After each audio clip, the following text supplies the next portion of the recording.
Hola, ¿cómo están? Tenemos un tiempo bastante largo sin preparar una transmisión. Espero que esta nos ayude un poco, tanto a ustedes como a nosotros, y a mí también, a no, a no olvidar esto.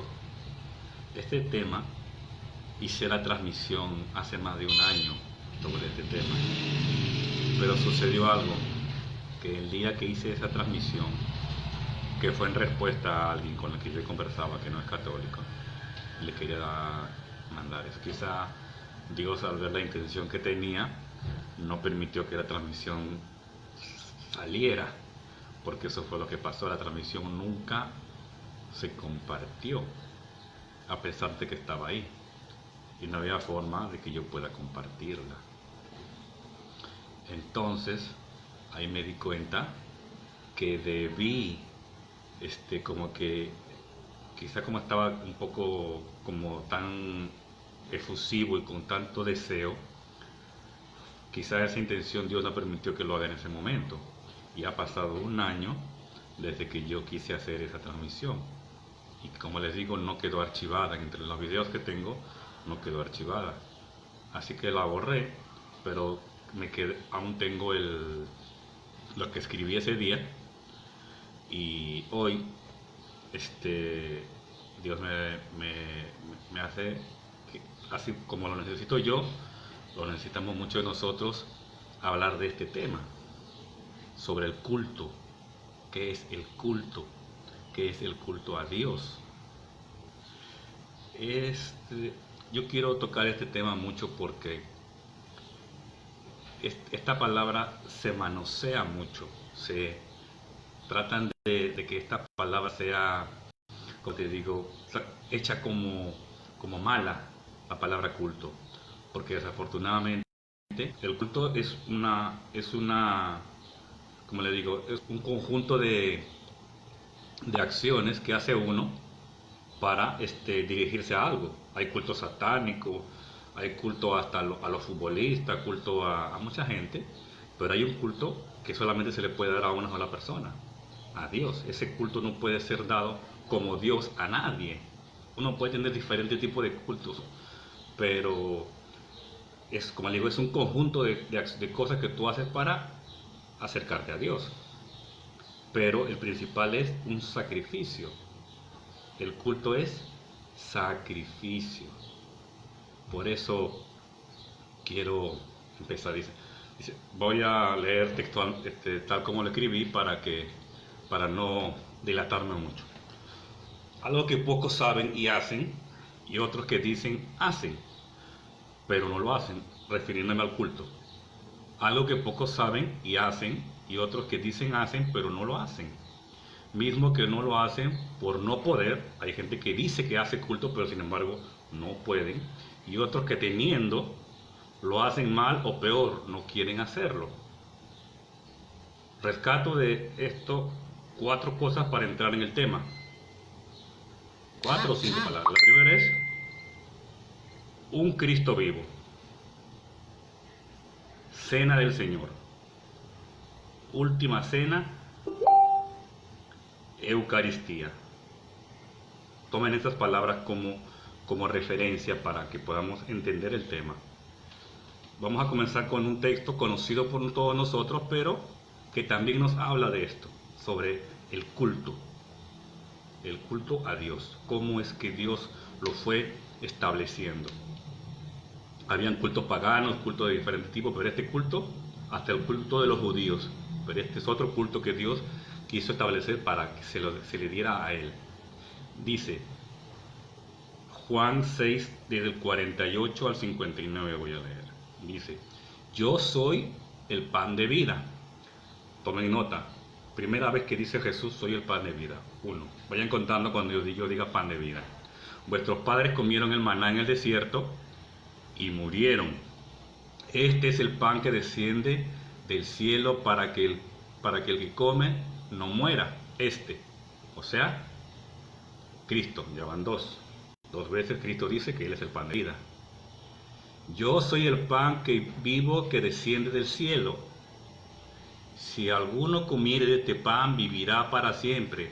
El pan que yo le daré es mi carne. 4.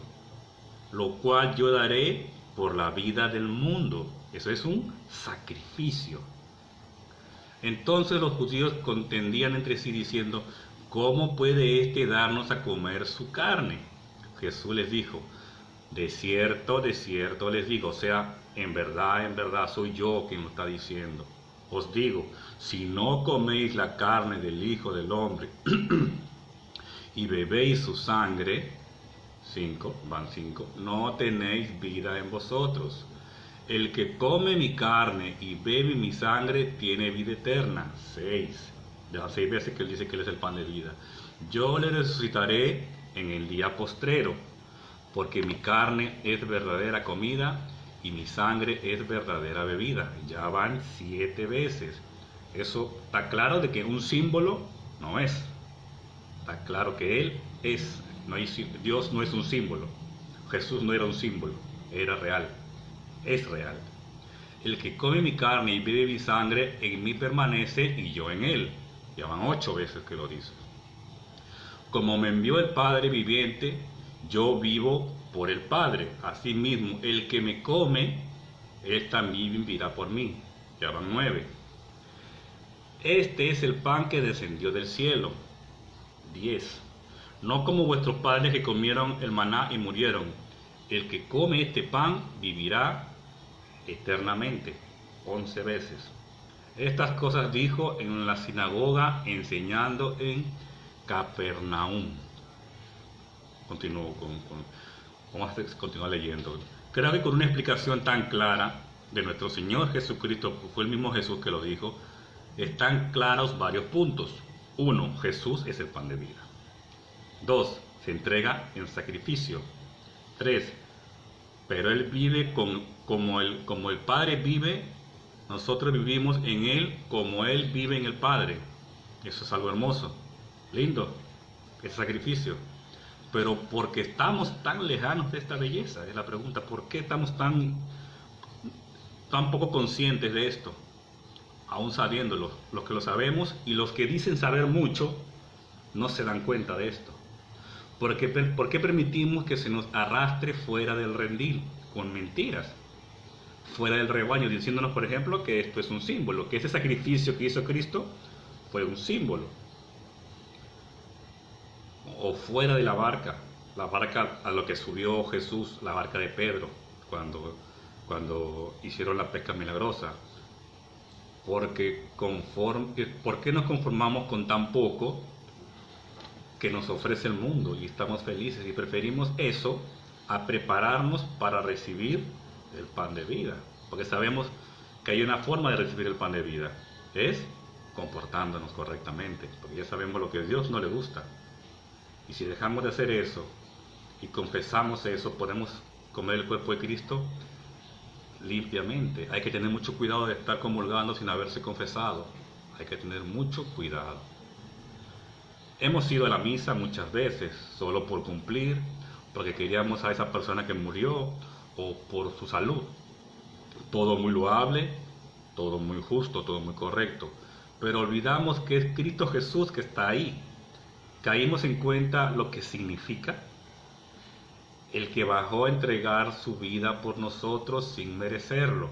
O sea, el que vino a entregarse en sacrificio por la salvación del mundo. Sabemos a ciencia cierta y a la luz de la palabra qué es lo que significa la palabra misa. ¿Alguien sabe lo que significa la palabra misa? ¿Qué es lo que significa? Déjeme explicarle un poco de lo que es la palabra misa, que no crean que es un invento, como dicen muchos por ahí. La misa es un conjunto de acciones que se reúnen en una palabra, misa. Misa es el sacrificio eucarístico recibió diferentes nombres a lo largo de los siglos. Este culto, a partir del siglo IV, el nombre más frecuente es el de misa, palabra que proviene del verbo latino mittere, que significa enviar. es una forma derivada y vulgar de la palabra misión.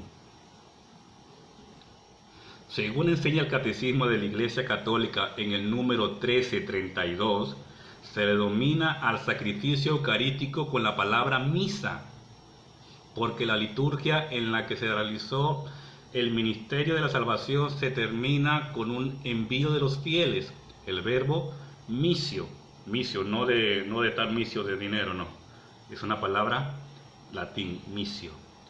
El que va con Dios no está misio, a fin que cumplan la voluntad de Dios en su vida cotidiana. Eso es la prisa. Después que termina, nosotros somos enviados a llevar esa paz que hemos recibido en la misa, llevarla al mundo, porque dice, ustedes son la luz del mundo. Una luz no se pone debajo de una mesa. Si uno recibe esa luz, esa bendición, tiene que llevarla al mundo, pero a veces no lo queremos hacer porque tenemos que dejar el mundo para eso, y eso es lo difícil. Una vez aceptado el cuerpo de Cristo y volviendo al mundo fortalecidos y limpios, porque como el cuerpo de Cristo queda limpio del pecado, lógicamente sabemos que para tú comulgar tienes que haberte confesado, y con la comulgación cuando comulgas tienes la vida. En el mundo te toca perseverar después para mantenerte lo más limpio posible. Por eso Dios nos da ese constante renovar todos los días. Aclarando este punto, para los que no sabían, para los que piensan que ir a la iglesia sin saber, o para los que se fueron sin saber esto, que están pensando en irse porque no saben a qué van a la iglesia, porque nos aburrimos, que es aburrido todos los días lo mismo. La misa, ¿qué es la misa? Lectura de la palabra nos habla de la vida y pasión de Cristo.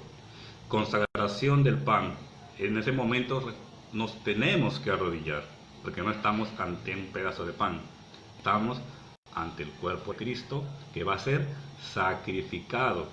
Acción de gracias, Cordero de Dios que quitas el pecado del mundo.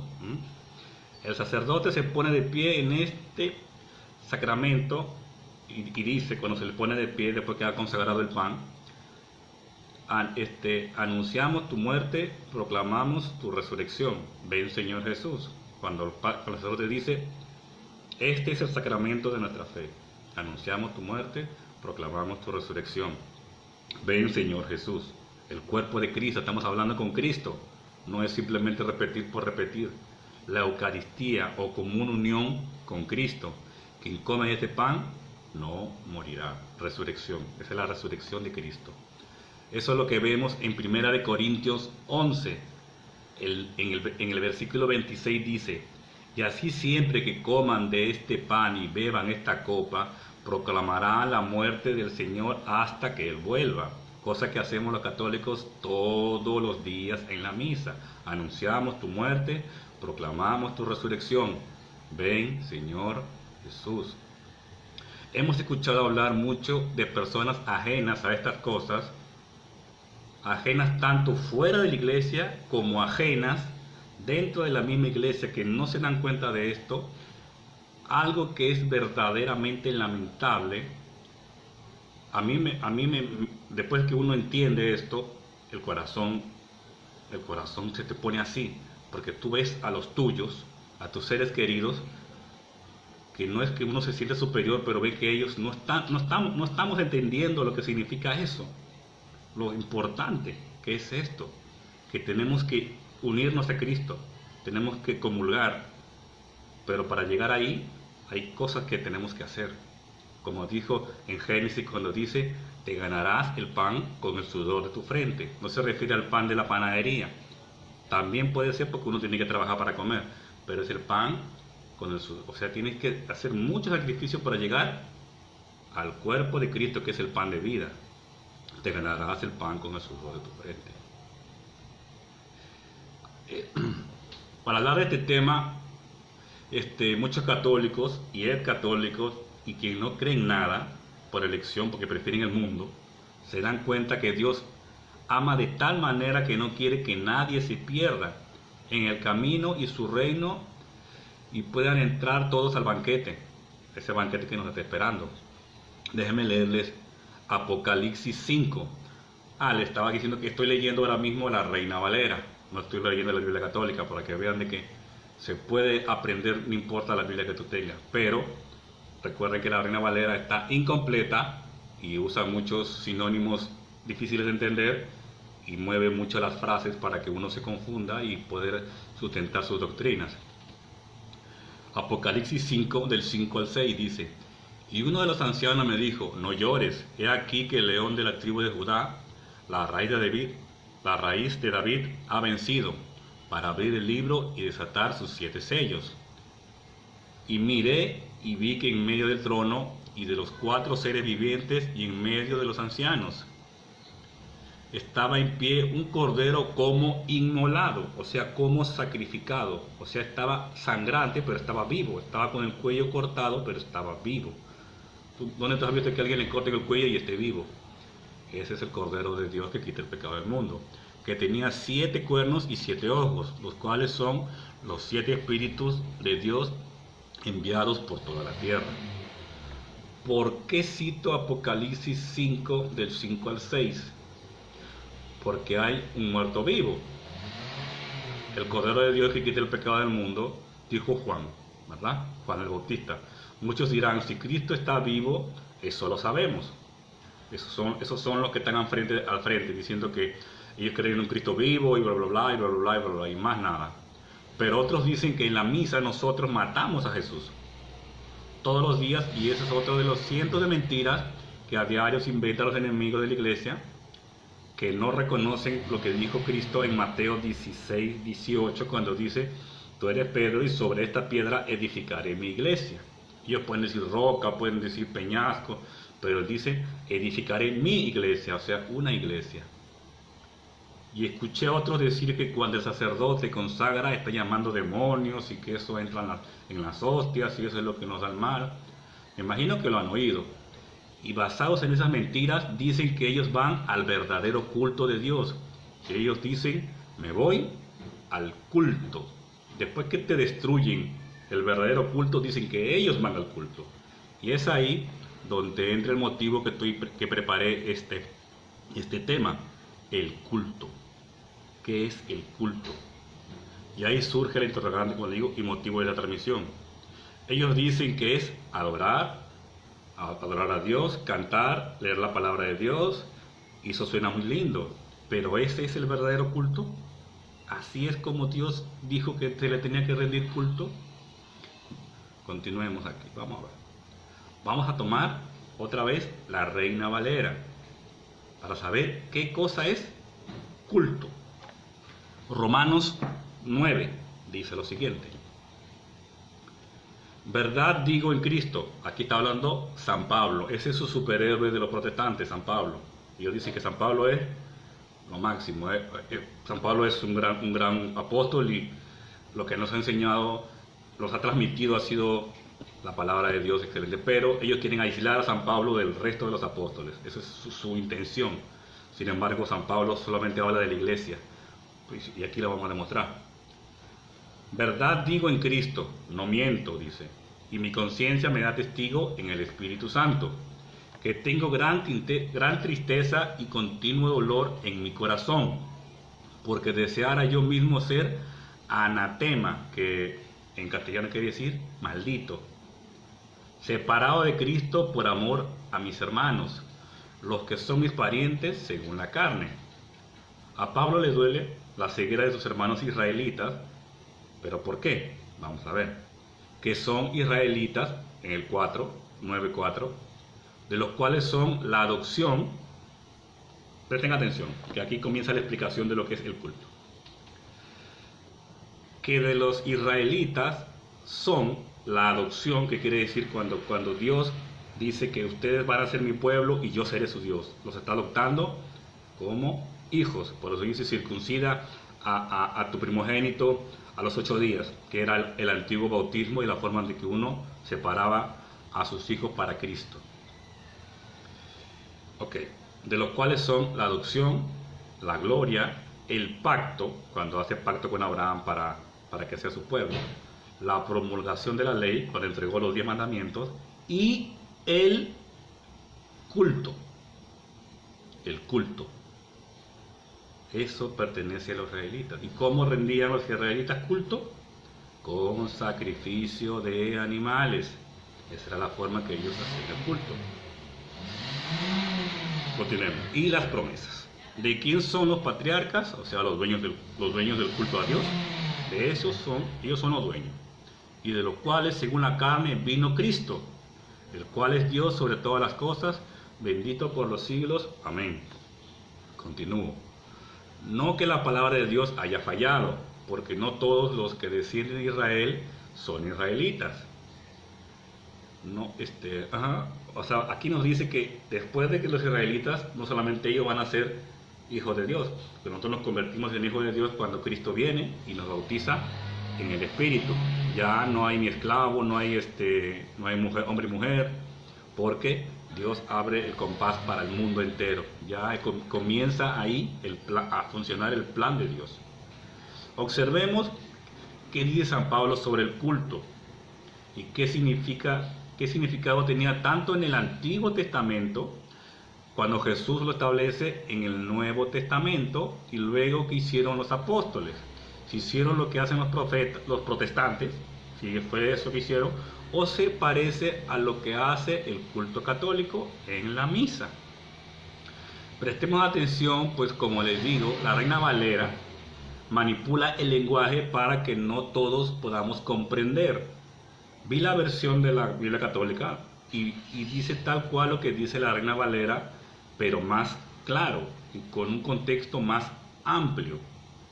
Hebreos 10, voy a leer la Reina Valera. Hebreos 10 dice, el 1, por la ley teniendo la sombra de los bienes venideros, no la imagen misma de las cosas, nunca se pudo por los mismos sacrificios que se ofrecen continuamente cada año, hacer perfectos a los que se acercan, porque antiguamente eran animales. Esa era la forma de sacrificio para agradar a Dios. De otra manera cesarían de ofrecerse. Si hubieran sido perfectos esos antiguos sacrificios, se seguiría hasta el día de hoy sacrificando animales. Pues los que tributan este culto, ¿entienden? Sacrificio es la forma de rendir culto a Dios, con sacrificio. Según dicen los protestantes, la cena que ellos hacen no es un sacrificio, porque es un mero recuerdo, es algo simbólico. O sea que ellos no tienen culto. Dice, los que tributan este culto limpios una vez no tendrían ya más conciencia de pecado. Vamos a volver, porque dice que eso era la sombra de lo venidero, lo que después Jesús establece en la última cena cuando dice, hagan esto en memoria mía, este es mi sangre, este es mi cuerpo. Está entregándose en sacrificio, el sacrificio perfecto.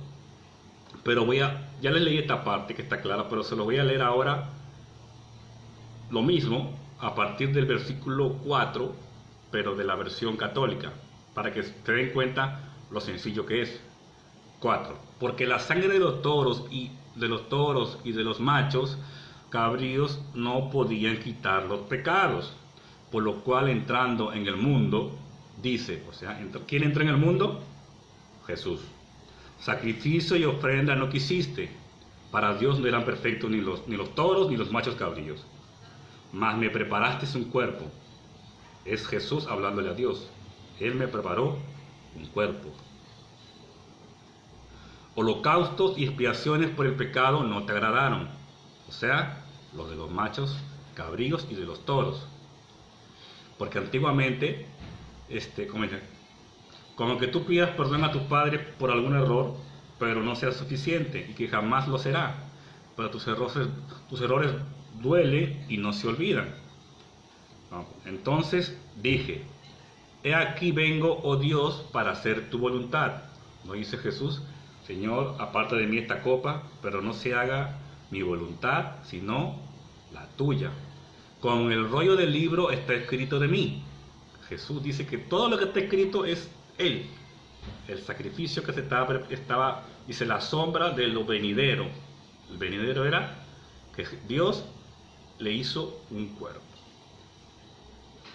Diciendo primero, sacrificio, ofrenda y holocausto y expiación por el pecado no quisiste, ni te agradaron. Esas eran las ofrendas de la ley del Antiguo Testamento. Y diciendo luego, he aquí que vengo, oh Dios, para hacer tu voluntad. Dice, quita lo primero y establece esto último. O sea, quita ese antiguo culto, ese antiguo sacrificio de toros y de machos cabríos, y ahora soy yo el sacrificio perfecto. Recordemos de nuevo el versículo 1 de Hebreos 10, dice, en esa voluntad somos santificados. Perdón, déjame ver si no estoy errando, para no confundir. Ok, estamos bien. Continuamos con Hebreos 10, dice, en esa voluntad somos santificados mediante la ofrenda del cuerpo de Cristo, hecha de una vez y para siempre. Aquí tenemos que tener mucho cuidado, porque este es uno de los versículos que sacan de contexto para decir que Cristo hizo la entrega una vez y ya, no tiene que haber más. Pero más adelante se lo va a demostrar que no es así. Pero dice que ese es el único sacrificio, no hace falta otro. Ya no tiene que ser ni toro, ni vaca, ni nada, porque ese es el sacrificio perfecto. 11 dice, y ciertamente todo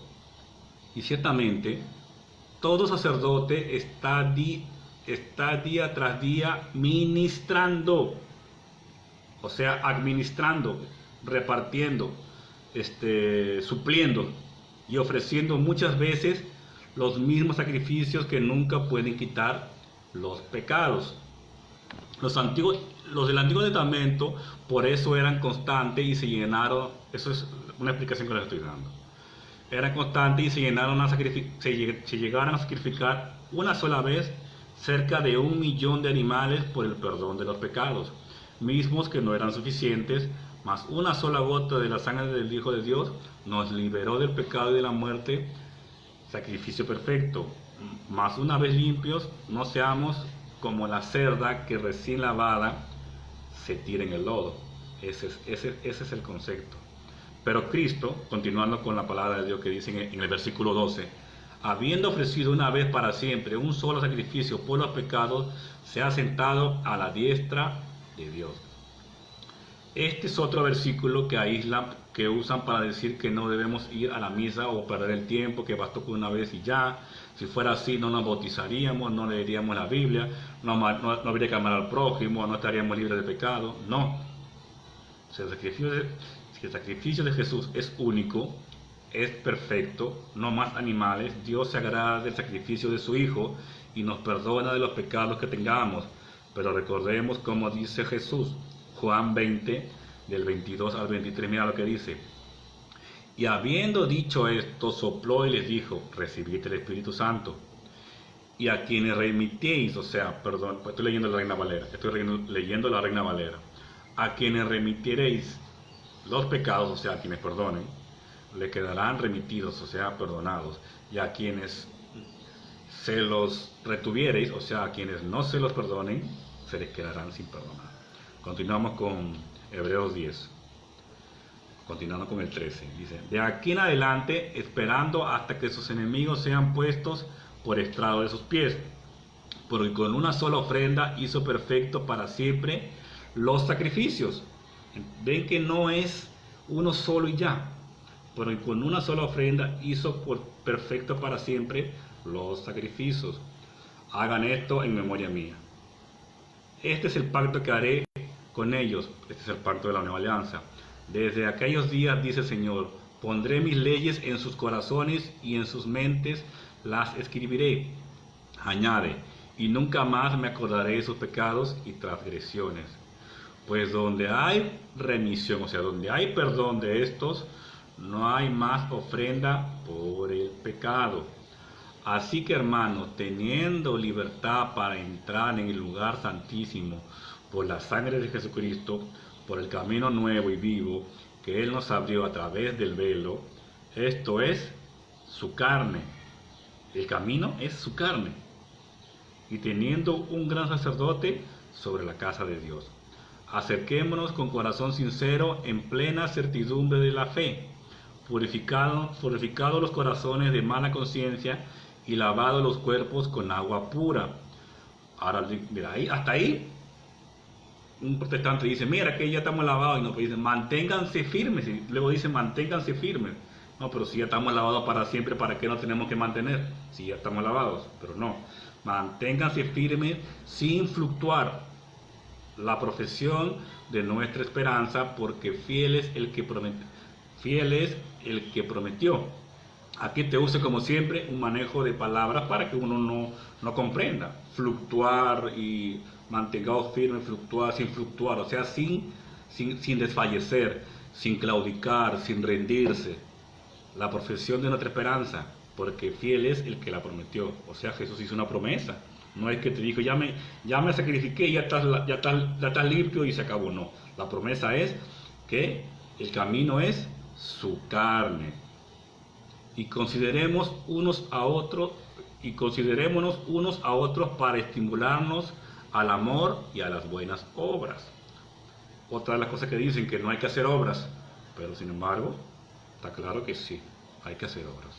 O sea, tenemos que ser conscientes, sea amigo o enemigo, hay que estimularlos en el amor para las buenas obras. No dejemos de congregarnos. Esta es la parte que quería tocarle. Dice, no dejemos de congregarnos, o sea, no dejemos de ir a la iglesia. Congregación significa iglesia. Congregación, iglesia, es una palabra griega, eclesia, que significa congregación o asamblea. Eso es, para que no lo confundan con esos términos. Congregación significa iglesia o asamblea, que es lo mismo. Como algunos tienen por costumbre, dice, no dejen de congregarse como algunos tienen por costumbre, sino exhortándonos, y no tanto más cuando veis que aquel día se acerca. Ahora se lo voy a poner en la traducción católica porque esto suena como enredado, este versículo, porque eso es lo que hacen, te enredan el versículo. Dice lo mismo, pero te lo voy a decir más claro. Dice, sin abandonar vuestra propia asamblea. Eso es lo que dice la Regla Católica. Sin abandonar vuestra asamblea, o sea, la iglesia de Cristo, la asamblea de Cristo, la congregación de Cristo. Mateo 16, desde el 13, cuando había muchas congregaciones que estaban pensando, unos eran de Juan, otros eran de Elías, otros eran de los profetas, ¿recuerdan? Y Pedro dice, no, tú eres el Hijo del Cristo, del Dios viviente. Entonces esa es la congregación de Cristo. Y dice, sin abandonar vuestra asamblea, como algunos acostumbran a hacerlo. Antes bien, animaos tanto más cuando veáis que se acerca ya el día. Se entiende mejor, ¿verdad? Hay que estar constantemente animándonos a acercarnos, porque nosotros no tenemos la vida comprada. Nosotros no sabemos qué va a pasar mañana, o qué va a pasar dentro de una semana, o dentro de un mes, o dentro de un año, y estamos postergando nuestro regreso a la casa. En la Reina Valera no dividen esta parte del versículo 11 de Hebreos, porque hay un punto seguido, pero es importante lo que dice a partir de este versículo, y la idea debe ser clara, pues no dice qué pasa con los que no conocen todo esto, con los que no reconocen todo este perdón, porque es importante reconocer esto.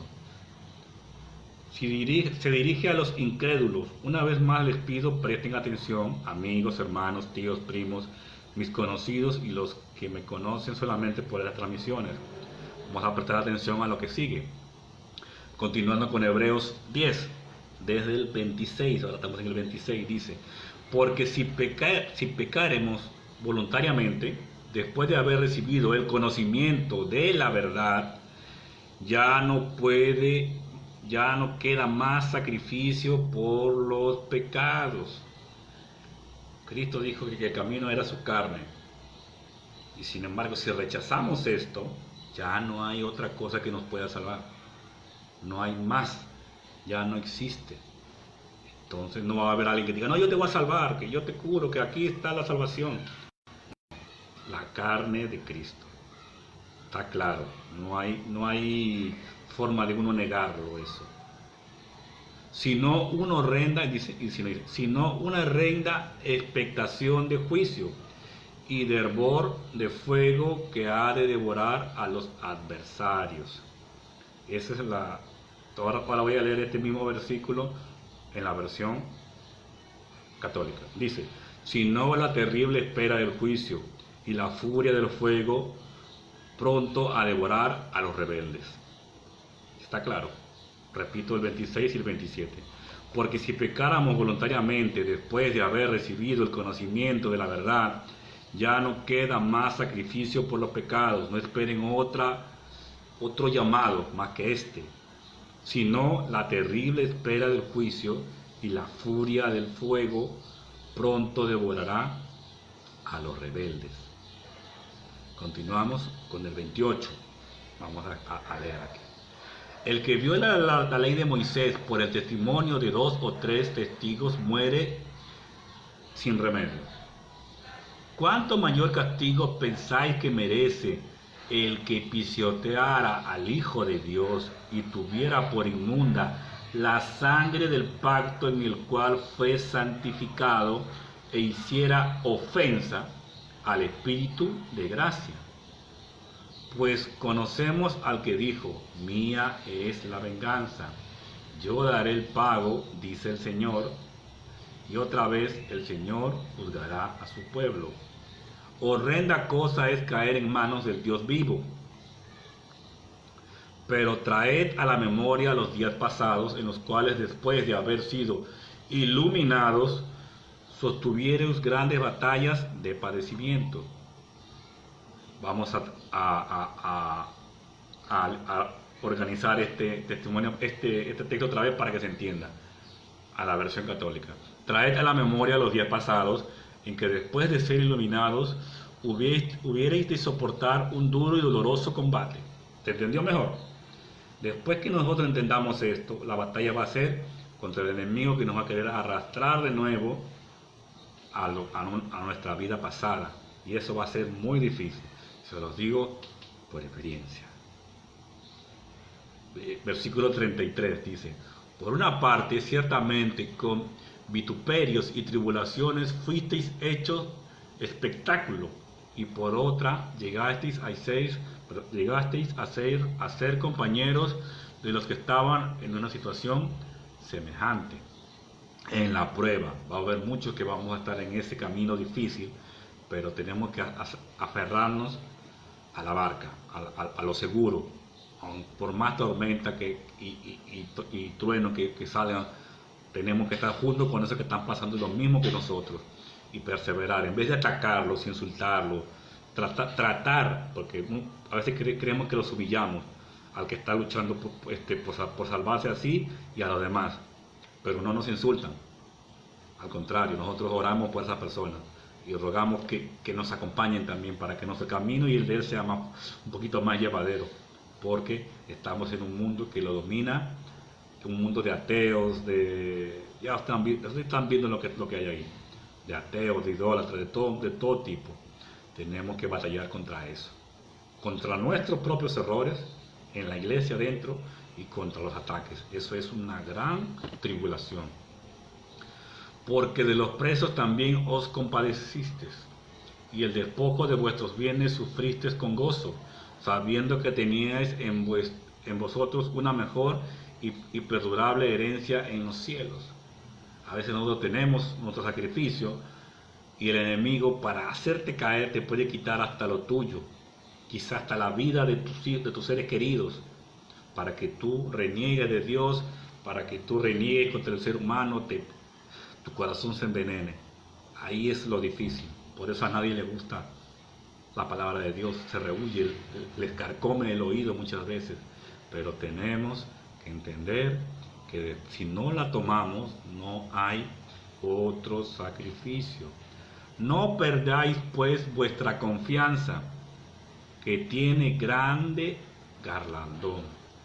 Confiemos en la promesa de Cristo, de que si perseveramos, vamos a habitar con ellos en el cielo. Porque es necesaria la paciencia, para que habiendo hecho la voluntad de Dios, obtengáis la promesa. Vamos a traducir con la versión católica ese último versículo, para que se entienda bien. Necesitáis paciencia en el sufrimiento para cumplir la voluntad de Dios y conseguir así lo prometido. 37. Porque aún un poquito, y el que ha de venir vendrá y no tardará. Mas el justo vivirá por la fe, y si retrocediere, no agradará a mi alma. Pero vosotros no son de los que retroceden para perdición, sino de los que tienen fe para perseveración, preservar su alma. Eso es lo que estamos cuidando, lo que tenemos que cuidar, nuestra alma. Y el que tiene a Cristo ama. Y si amas, lo primero que tú quieres es que los demás se salven, que los demás sientan el amor de Dios. Aunque la salvación es personal, Dios dice que el que aparta al hermano del error, se salva él y el hermano. Entonces, esa es a veces la motivación de muchos de nosotros, quizá no usando las palabras correctas. Tratamos de exhortar a nuestros conocidos, a nuestros seres queridos.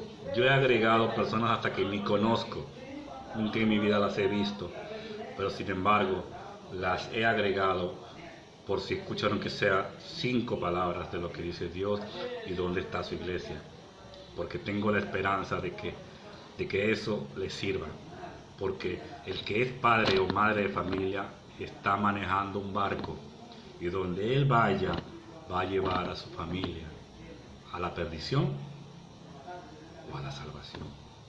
Puede creer que está llevándolo por buen camino, por sus sensaciones, por su gusto, porque se siente bien, porque le agrada donde está, pero sin embargo no está viendo la base bíblica. La Biblia dice que tú vas a padecer persecución. Eso es importante.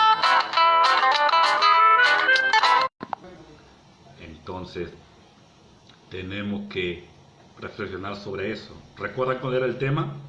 El verdadero culto. Tenemos que buscar el verdadero culto. Culto es sacrificio. Donde no hay sacrificio, no hay culto. Ténganlo presente. Donde no hay sacrificio, no hay culto. Ahora les quiero pedir un poco más de paciencia para concluir en esta parte. Y lo que dice San Pablo sobre los abusos en la cena, como dicen los protestantes, en la cena del Señor, cuando se dice que es la última cena que tuvo el Señor. Dice en el 1 Corintios 11, desde el 17. Pero al anunciarles, o sea, al decirles esto que sigue, no los alabo, porque no os congregáis, o sea, no se juntan como iglesia, no se congregan, no van a la iglesia, para lo mejor, sino para lo peor. Si van, pero para hacer todo menos a lo que tienen que ir. Pues en primer lugar, cuando os reunís como iglesia, oigo que hay entre vosotros divisiones, y en parte lo creo. Recuerden cuando dice Jesús en Mateo 16, 18, 19 a 19, cuando termina, y los poderes del infierno no prevalecerán contra ella. Van a haber divisiones, porque las hay, luchas dentro de la iglesia. Todo lo que estamos viendo ahora ha salido de la iglesia. Los mismos protestantes nacieron de la iglesia. En el año 1532, con Martín Lutero comenzó todo esto. Salió de la iglesia. Lutero era un sacerdote católico y todos sus discípulos fueron sacerdotes católicos que salieron de la iglesia. Y ellos son los que atacan a la iglesia. Y aún siguen habiendo dentro de la iglesia pichones de Lutero, muchos. Tenemos que cuidarnos de ellos, tenemos que perseverar por eso. Porque el precio que entre vosotros haya, dicen, porque es preciso, perdón, discúlpeme la lectura, porque es preciso que entre vosotros haya disensiones, para que se haga manifiesto entre vosotros los que son, o sea, el malvado. Tiene que haber estas divisiones para nosotros reconocer dónde está el enemigo. Cuando pues os reunís vosotros, esto no es comer la cena del Señor. Si estamos peleando, si estamos discutiendo, el Señor no quiere que tu cuerpo habite en alguien que esté con esos sentimientos, con esas sensaciones. Porque al comer cada uno se adelanta a tomar su propia cena, y uno tiene hambre y otro se embriaga. Pues ¿qué? ¿No tenéis casas en que coméis y bebéis? ¿O menospreciáis a la iglesia de Dios y avergonzáis a los que no tienen nada? ¿Qué os diré? ¿Os alabaré? En esto no los alabo.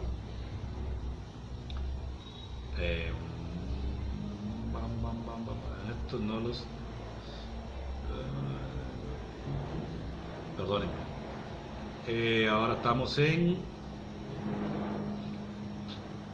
Esta es la institución de la cena del Señor. El 23. Porque yo recibí del Señor lo que también os enseño. Aquí es otro manejo, como digo, es el manejo del lenguaje. Enseño. Desde la época de los apóstoles hasta el día de hoy, si uno enseña, ¿qué está haciendo? Está transmitiendo. O sea, es una tradición. Se dice tal cual lo enseñaron los apóstoles. Y se va enseñando. Eso se llama una tradición que va a lo largo del tiempo. Pero la Reina Valera maneja, y aquí en vez de poner tradición dice enseñado o enseñanza, que es lo mismo. Pero cuando habla de la tradición de los judíos, ahí sí pone tradición para meter a la iglesia ahí y poder atacarla. Por eso tenemos que tener mucho cuidado cuando uno lee la Reina Valera. Tiene que ser muy profundo, porque si no profundizas y no has leído la Biblia y no tienes algunos conceptos básicos de cómo leer la Biblia, fácil te van a engañar.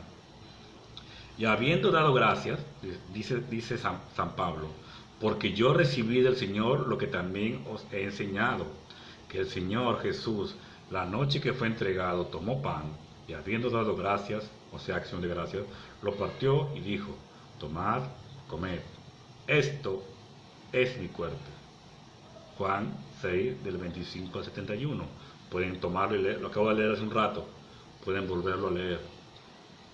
Que por vosotros es partido, es entregado, porque la palabra es entregado, pero aquí dicen partido.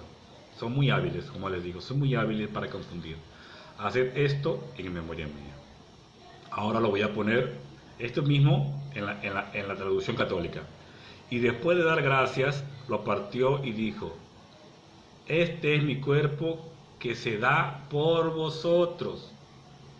Haced esto en recuerdo mío.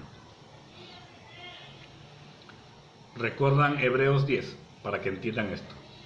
Entrega del cuerpo, entrega para que lo hagan en memoria de él. Eso quiere decir que hay que seguir haciéndolo. No es una vez y para siempre como ellos malinterpretan.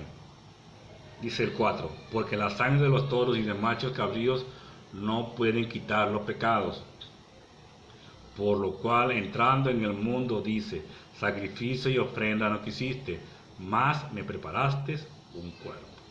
Ahí está el cuerpo que le preparó Dios y es entregado en sacrificio, que es el culto a Dios. 1 Corintios 11 dice, desde el 25. Asimismo, tomó también la copa después de haber cenado, diciendo, esta copa es el nuevo pacto en mi sangre. Haced esto todas las veces que la bebéis en memoria mía.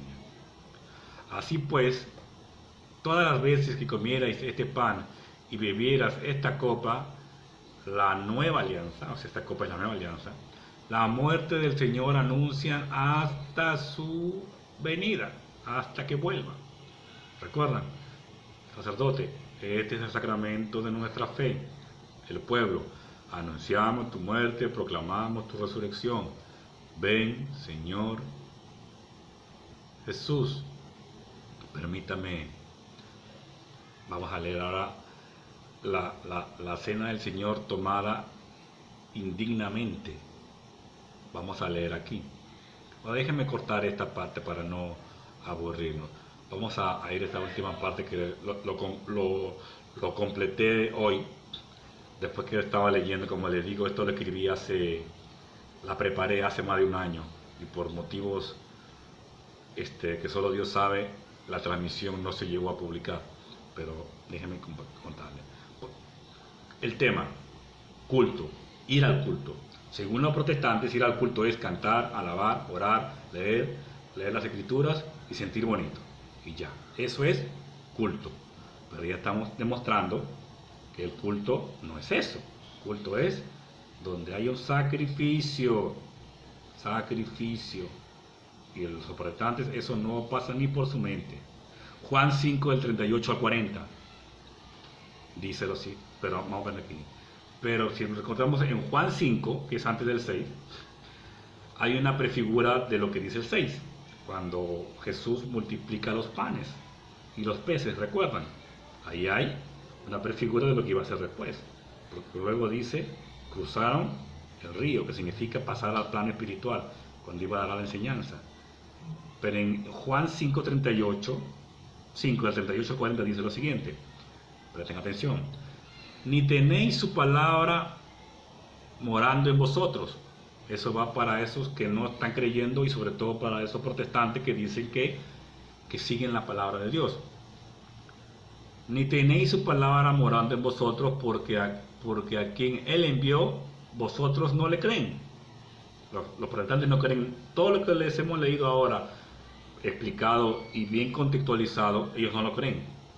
Escudriñan las escrituras porque a vosotros os parece que en ellas tenéis la vida eterna, y ellas son las que dan testimonio de mí, y no queréis venir a mí para que tengáis vida eterna. ¿Cómo se tiene vida eterna? ¿Cuál es el camino? La carne del Hijo del Hombre. Este es mi sangre. Fueron como 13 veces que Jesús dijo, este es mi carne, este es mi sangre, este es mi carne. El que no me come no vive, el que me come vivirá. Hay que ser bien tapado para no entender eso. Bien tapado de la cabeza. Jesús nos está llevando al culto en ese mismo instante. Primero lo hace preparando la casa. Mateo 16, 18.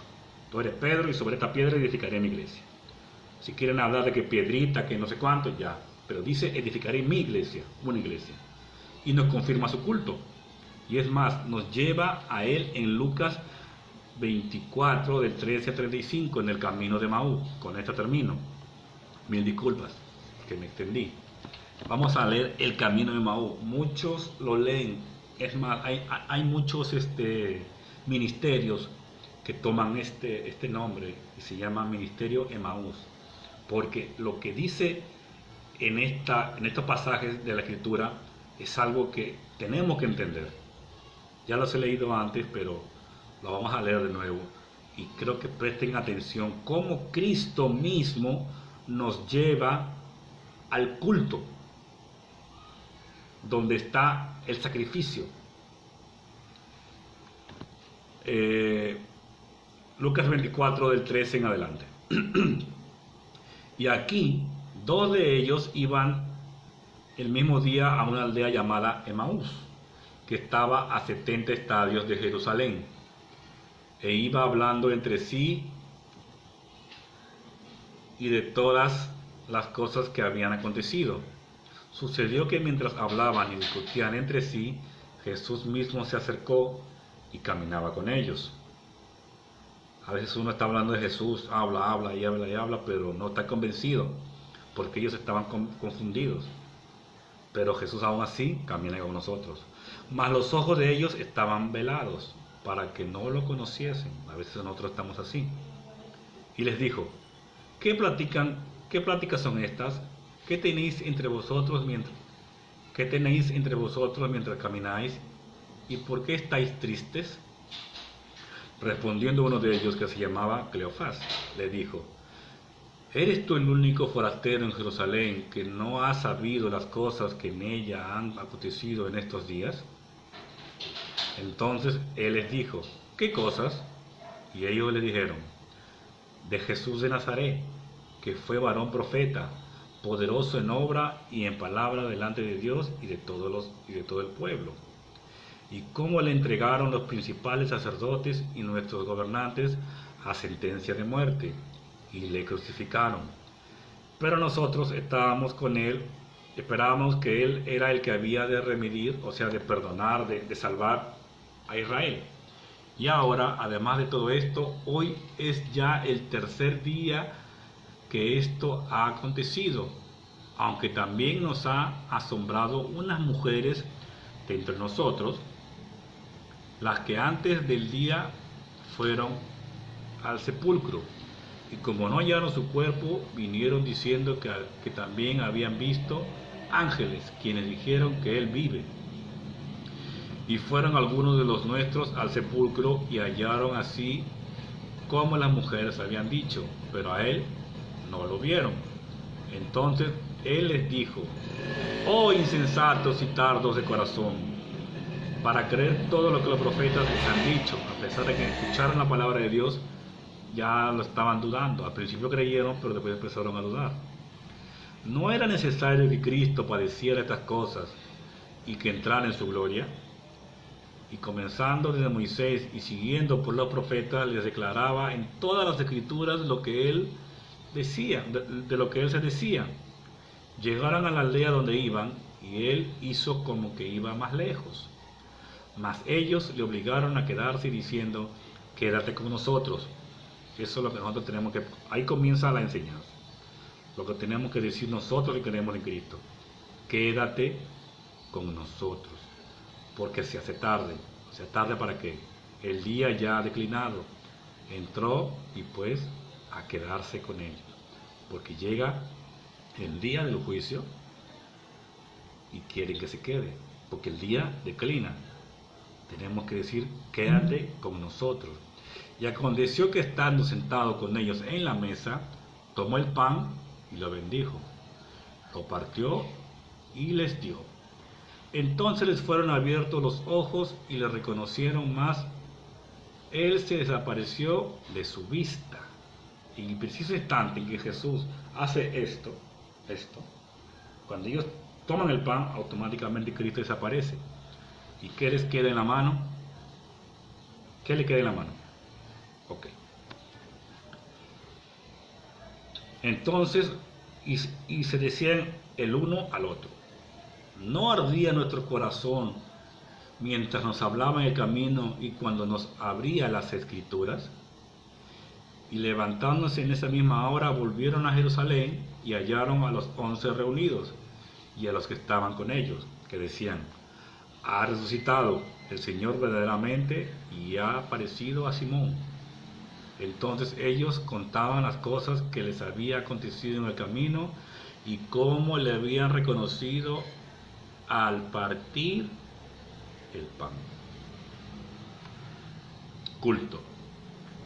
Yo soy el pan bajado del cielo. Este es mi cuerpo, este es mi sangre, que será entregado por la redención del mundo. Cristo nos está llevando a su culto. Lo que dice la misa: primero hacemos la liturgia de la palabra, luego es la consagración y luego es la comunión. Y ese es el culto a Dios, el verdadero culto, que viene de los israelitas. Y nosotros, como herederos, como hijos adoptivos, seguimos esa misma tradición, pero ya no con sangre de animales, sino con la ofrenda del cuerpo y sangre de nuestro Señor Jesucristo. Que Dios me los bendiga a todos, que me los cuide. Los textos, anótenlos y léanlos, que eso es importante. Hace un rato estaba leyendo algo, no recuerdo, creo que era Proverbios, no recuerdo en qué parte, pero que dice: pidan sabiduría. Dice a Dios, hay que pedirle sabiduría, pero sobre todo pidan discernimiento. Discernimiento no es sabiduría, porque hasta un perro sabe que si lo atropellaron una vez al cruzar la calle, sabe que a la próxima no tiene que cruzar. Y eso no es que sea sabio, ese es discernimiento. Discernimiento te puede salvar la vida. El sabio puede morir sabio. Como dice por ahí otro que decía, más vale perro vivo que león muerto. Que Dios me la bendiga a todos y si Dios quiere continuaremos en otra oportunidad.